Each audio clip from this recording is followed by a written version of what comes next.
Hello students, कैसे हैं आप सब लोग। आई होप आप बहुत अच्छे होंगे और नीट की तैयारियां अच्छे तरीके से कर रहे होंगे। आप सभी का मेरे चैनल में स्वागत है। जैसे आप जानते हैं, मेरे चैनल में आपको जितने भी एनसीईआरटी बायो के टेक्निकल टर्म्स हैं उनका डिटेल एक्सप्लेनेशन आपको दिया जाता है। तो चलिए आज का क्लास हम शुरू करते हैं।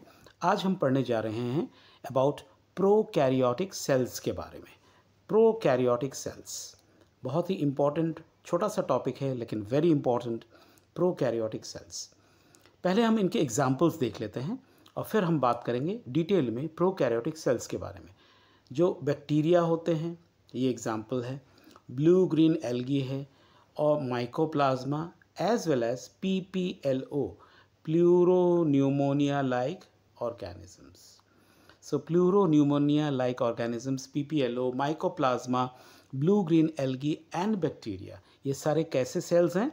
ये प्रोकैरियोटिक सेल्स हैं। ऑब्वियसली यूनिसेलुलर तो हैं ही, ये ऑर्गेनिज्म भी हैं, यूनिसेलुलर हैं, लेकिन ये प्रोकैरियोटिक सेल्स होते हैं। प्रोकैरियोटिक सेल्स किसे कहते हैं? प्रोकैरियोटिक सेल्स ऐसे सेल्स को कहते हैं जिसमें जो न्यूक्लियस होता है वो प्रिमिटिव होता है, बहुत ज़्यादा अंडर डेवलप्ड होता है। हम समझेंगे कैसे कि अंडर डेवलप्ड न्यूक्लियस किसे कहते हैं। ऐसा न्यूक्लियस जिसके चारों तरफ न्यूक्लियर मेम्ब्रेन एब्सेंट हो। अगर न्यूक्लियर मेम्ब्रेन प्रेजेंट होगा तो वो सेल कैसा होगा? यूकैरियोटिक सेल होगा। लेकिन जो प्रोकैरियोटिक सेल्स होते हैं उनमें न्यूक्लियस डेवलप नहीं होता है। उनको हम इंसिपिएंट न्यूक्लियस भी कहते हैं, यानी very under developed nucleus, primitive nucleus, क्योंकि जो न्यूक्लियर मटेरियल होते हैं उनके चारों तरफ न्यूक्लियर मेम्ब्रेन नहीं पाए जाते हैं। It is not surrounded by nuclear membrane.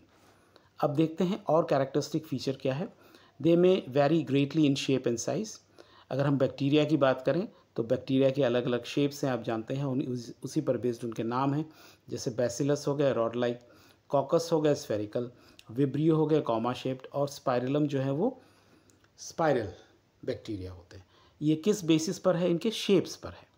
Now अगर हम ऑर्गेनाइजेशन ऑफ प्रोकैरियोटिक सेल्स की बात करें तो वो बेसिकली सिमिलर होते हैं, fundamentally similar, even though prokaryotes जो होते हैं exhibit a wide variety of shapes and functions. The organisation of prokaryotic cell वो फंडामेंटली सिमिलर होता है, लेकिन प्रोकैरियोट्स जो होते हैं they exhibit a wide variety of shapes and functions. तो आइए एक नज़र डालते हैं। जैसे कि अब इस डायग्राम में भी देख रहे हैं, ये बैक्टीरिया है, PPLO है, वायरसेस है, और कंपैरिजन के लिए यहाँ पर यूकैरियोटिक सेल्स भी दिए गए हैं। Now prokaryotes have a cell wall. Characters पर आते हैं अब हम। प्रोकैरियोट्स जो हैं उनके एक सेल वॉल होता है surrounding the cell membrane, except in mycoplasma. देखिए इंपॉर्टेंट है, अक्सर पूछा जाता है कि कौन से ऐसे प्रोकैरियोट्स हैं जिनके सेल के चारों तरफ सेल वॉल नहीं पाया जाता है। तो the correct answer is mycoplasma. Otherwise bacteria, PPLO या आपके साइनोबैक्टीरिया जिसको हम ब्लू ग्रीन एल्गी कहते हैं, उनके सेल के चारों तरफ सेल वॉल प्रेजेंट होता है। लेकिन ये जो माइकोप्लाज्मा है इनके चारों तरफ सिर्फ सेल मेम्ब्रेन होगा और उसके चारों तरफ सेल वॉल एब्सेंट होता है। नाउ जहाँ तक फ्लूइड मैट्रिक्स का सवाल है, सेल के अंदर क्या भरा रहता है? फ्लूइड मैट्रिक्स भरा रहता है, और उसको हम जाहिर सी बात है साइटोप्लाज्म कहते हैं। Now there is no well defined nucleus. जैसा कि हमने पहले ही बताया, वेल डिफाइंड न्यूक्लियस किसे कहते हैं? ऐसा न्यूक्लियस जिसके चारों तरफ न्यूक्लियर मेम्ब्रेन हो, लेकिन इसके चारों तरफ न्यूक्लियर मेम्ब्रेन नहीं पाए जाते। द जेनेटिक मटीरियल जो DNA होता है वो बेसिकली नेकेड होता है, not enveloped by a nuclear membrane, जैसा कि मैंने अभी बताया। इसके अलावा एक इम्पॉर्टेंट चीज़ पाई जाती है in addition to the genomic DNA। Genomic DNA का मतलब जो सेल का खुद का DNA है, जीनोमिक DNA जो न्यूक्लियर DNA है। In addition to the genomic DNA, या तो वो सिंगल क्रोमोसोम कह लीजिए या सर्कुलर DNA हो, many bacteria have small circular DNA outside the genomic DNA। बहुत सारे ऐसे बैक्टीरिया हैं जिसके एक एक्स्ट्रा DNA भी पाया जाता है other than the genomic DNA।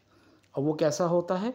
वो छोटा होता है, स्मॉल होता है, और वो सर्कुलर इन शेप होता है। These smaller DNA are called plasmids. इन्हीं को ही हम प्लाज्मिड कहते हैं। और ये जो प्लाज्मिड है इसका बायोटेक्नोलॉजी में आपने सुना होगा बहुत ज़्यादा इसका यूज़ होता है, इसको वेक्टर बनाया जाता है और फिर डीएनए की रेप्लिकेशन की जाती है, रिकॉम्बिनेंट डीएनए होती है वो। Now the plasmid DNA confers certain unique phenotypic characters to such bacteria, यानी ये जो कुदरती तौर पर नेचुरली प्लाज्मिड्स का पाया जाना, ये जो प्रोकैरियोटिक सेल है, बैक्टीरियल सेल है, इसको एक नई एक एडवांटेज प्रदान करता है।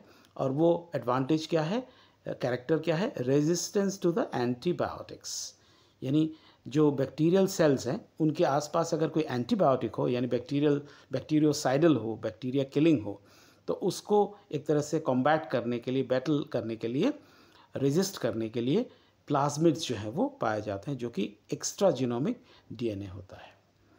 DNA is used to monitor the bacterial transformation with foreign DNA. Nuclear membrane is found in the eukaryotes. Eukaryotes पे अगर हम थोड़ा सा कंपैरिजन करें तो उसमें जानते ही हैं आप कि न्यूक्लियर मेम्ब्रेन पाया जाता है।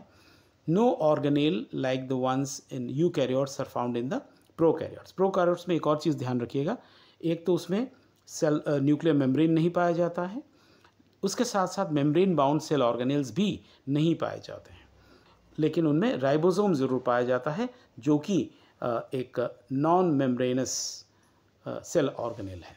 इसके अलावा जो बैक्टीरियल सेल्स होते हैं उनके सेल मेम्ब्रेन्स में मीजोसोम्स पाए जाते हैं, और वो मीजोसोम्स क्या होते हैं, basically they are essentially infoldings of cell membrane, यानी सेल मेम्ब्रेन्स जो हैं वो अंदर अंदर इस तरीके से इनफोल्डिंग किए रहते हैं। तो ये एक तरह से मीजोसोम कहलाता है, और इनका बहुत सारे फंक्शंस हैं, जैसे रेस्पिरेशन हो गया, डीएनए रेप्लिकेशन वगैरह हो गया। So that's all for today's class. आज के क्लास में आपने प्रोकैरियोटिक सेल्स के बारे में पढ़ाई करी। ऐसे ही इंटरेस्टिंग और इम्पॉर्टेंट टॉपिक के लिए मेरे चैनल को आप ज़रूर सब्सक्राइब कीजिए, लाइक कीजिए, ज़्यादा से ज़्यादा शेयर कीजिए, और मुझे कमेंट करके ज़रूर बताना कि आपको और कौन कौन से टॉपिक्स पर पढ़ाई करनी है। That's all for today, thank you.